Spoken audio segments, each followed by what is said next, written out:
Mr. Toastmaster. And Arnie, it was ninth time through the manual doing the number 4 speech, which is entitled How to Say It. And the assignment, how to say it, is the speaker is to use words and arrangements of words that effectively communicate his or her message to the audience. The speaker should select clear, accurate, descriptive, and short words and choose verbs that convey action. Sentence and paragraph construction should be simple and short. The speaker needs to include rhetorical devices, avoid jargon and unnecessary words, and use correct grammar. The speech must have a clear purpose and be appropriately organized.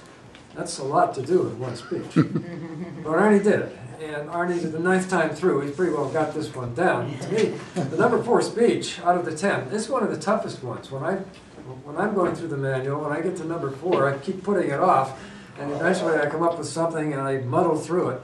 And it's difficult for me to get what I'm saying down to just a few concise, important, simple words. And Arnie did this. In fact, Arnie has an awesome, and some of you may have heard many of the things he said in his speech. We've heard before in Arnie's speeches, but not all together in the same speech. It's been from that speech, and that from that speech, and Arnie has an awesome ability to take snippets from previous speeches and juxtapose them into one speech.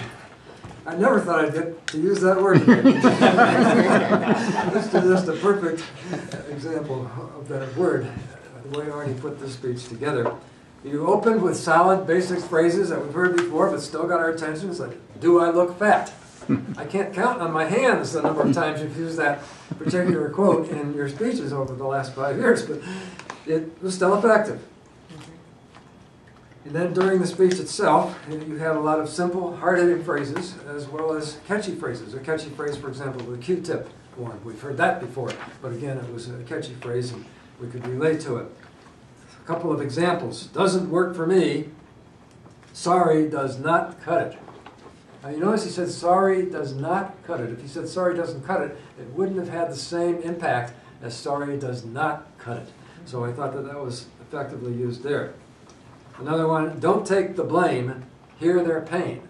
And he repeated that, or a variety, or a variation of that over and over again, hitting home that same basic point. So I thought that that was excellent. I didn't really find any unnecessary words in the speech. I'm sure there were, but I didn't find them. So again, much better than I could have done. Also, in concluding the speech, Arnie chose to simply repeat the title of the speech, Listen from Your Heart. And it was an effective conclusion. So I'm going to remember the speech. In fact, Arnie, I think it was better than your contest speech last week. And you might want to consider how you want to work with the two of them in. I'm sure what you're doing now is using ideas and trying to decide what you really want to do with a contest speech. And that's a good way to do it. Mr. Toastmaster.